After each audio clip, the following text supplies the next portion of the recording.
Që nga fillimi i stinës së pranverës, ndërmarrja për parkingje dhe gjelbrime komunës së Gostivarit filloi intensivisht mbjelljen dhe gjelbrimin e disa hapësirave publike, duke përfshirë pjesët anësore të lumit Vardar, disa bulevarde të qytetit dhe 2 parqe të qytetit, të cilat i mirëmban ndërmarrja, ndërsa me kontinuitet është bërë edhe rregullimi hortikultural në për të gjitha qarkoret të qytetit. Drejtori i ndërmarrjes për parkingje dhe gjelbrim Muhamet Emro nënvizon se gjelbrimi dhe rregullimi hortikulturor do të vijojë deri në kohën që dimri do të jep shenjat e para. Megjithatë, shumë punë që janë zhvilluar me fillimin e pranverës tashmë janë prishur dhe janë dëmtuar nga ana e qytetarëve me apo pa qëllim. Me këtë rast, drejtori përsërit apelin drejtuar qytetarëve që të jenë të kujdesshëm me hapësirat e gjelbruara dhe të mbjellurat që të mos i dëmtojnë duke i shkelur ato në mënyrë të panevojshme. Ai nënvizon se tek bulevardet e gjelbruara qëllimisht janë lënë më tepër hapësira për kalim nga njëra anë e rrugës në tjetrën,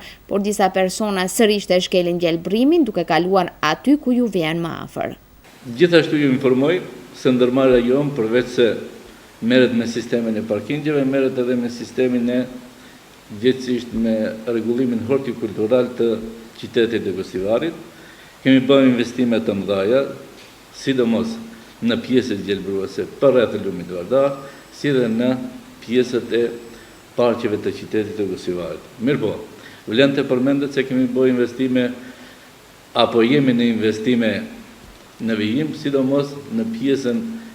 pjesën e hyrjes së Gostivarit, bëjmë sistemin e ujitjes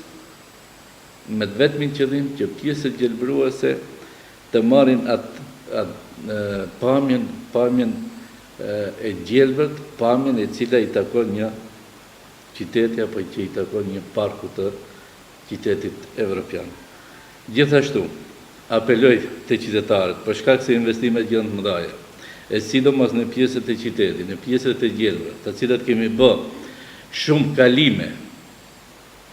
qytetarët t'i respektojnë këtë rregull dhe mos bëjnë dëmtimin e pjesëve të gjelbruara, por t'i shfrytëzojnë pjesët të cilat janë të caktuara